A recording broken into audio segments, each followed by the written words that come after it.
పార్వతీ పరమేశ్వరుల్లో ఎవరు ఎక్కువ ఎవరు తక్కువ అనేటువంటి చర్చను ఎప్పుడు ఎవరు చేయకూడదు. ఇది సరైన విధానమే కాదు. అలాగే భార్యాభర్తల్లో కూడా ఎవరు ఎక్కువ ఎవరు తక్కువ అనే భావన ఉండకూడదు. దీనికి ప్రత్యక్ష ఉదాహరణగా అర్ధనారీశ్వర తత్వాన్ని చూపెట్టడమే కాకుండా మనకి ఎన్నో నిదర్శనాలు పార్వతీ పరమేశ్వర్లు చూపించారు.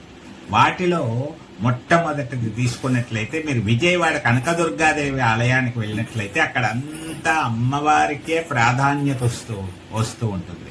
ఉత్సవాలు వేడుకలు ఎన్నో జరుగుతూ ఉంటాయి. అంతా అమ్మవారి పేరు మీదే జరుగుతుంది. చాలా మంది అక్కడ పరమేశ్వరుడు దర్శనం చేసుకోకుండానే వస్తూ ఉంటారు. ఒక పక్కన ప్రశాంతంగా ఆయన ధ్యానంలో ఉంటారు. అదే భక్తులు మళ్ళీ శ్రీశైలం వెళ్ళేటప్పటికీ అక్కడ ఉత్సవాలు వేడుకలు అన్నీ కూడా మల్లికార్జున స్వామి పేరు మీద జరుగుతూ ఉంటాయి. అక్కడ అమ్మవారు ప్రశాంతంగా ఒక ప్రక్కన ధ్యానంలో ఉంటారు. ఇక్కడ పెత్తనము అధికారము అంతా కూడా పరమేశ్వరుడు. అలాగే కామాక్షి దేవాలయంలో, మీనాక్షి దేవాలయంలో అంతా అమ్మవారికే ఉత్సవాలు జరుగుతూ ఉంటాయి.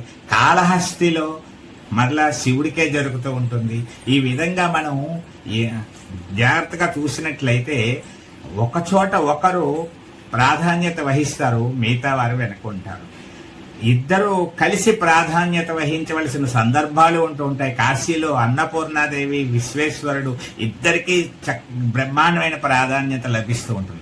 ఆ విధంగా అర్ధనారీశ్వర తత్వాన్ని అర్థం చేసుకుని ఎవరు తక్కువ ఎవరు ఎక్కువ అని కాకుండా సందర్భాన్ని బట్టి మసలుకోవడమే